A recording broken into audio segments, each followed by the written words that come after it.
President Trump says he is not ruling out sending U.S. ground troops into Venezuela. Trump making that comment while speaking in the Oval Office today amid his administration's crackdown on criminal networks tied to the country's leadership.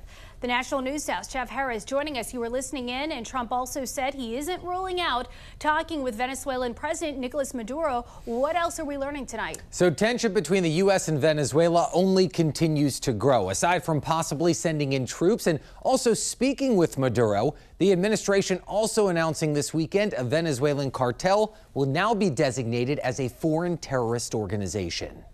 As tensions soar between the U.S. and Venezuela, President Trump hinting at possible military action from the Oval Office Monday, saying he isn't ruling out sending in troops on the ground. I don't rule out that. I don't rule out anything. We just have to take care of Venezuela. Army Secretary Daniel Driscoll telling Face the Nation, if the administration orders action in Venezuela, they'll be ready. I can speak from the Army's perspective, which is we have a lot of training in that part of the world. We're reactivating our jungle school in Panama. We would be ready to act on whatever the president's war needed. Trump's comments come just a day after the administration announced it will designate Cartel de los Soles as a foreign terrorist organization, a cartel the U.S. alleges is led by Maduro. Defense expert Rick Delatorre telling us this new designation legally allows the U.S. military to take action it wasn't able to before. Carry out lethal strikes and against these organizations, wherever they are, whether it's on international waters or within Venezuela. Delatorre adding the military can now actively use the entire intelligence arm of the U.S. government in cooperation with the Department of War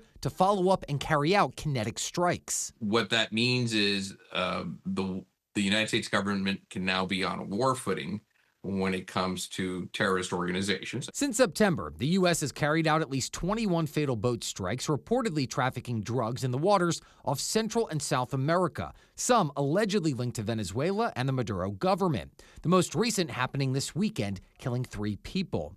Now, following the strike, Trump also suggesting Maduro is interested in talking. We may be having some discussions with Maduro, and we'll see how that turns out.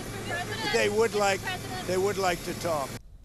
Now, the terrorist designation comes just a few months after the Treasury Department sanctioned the cartel, alleging it provided material support to Tren de Aragua and also the Sinaloa cartel. If no action is taken from Congress within the next 7 days, the designation will then take effect on November 24th. Reporting for the National News Desk, I'm Jeff Harris.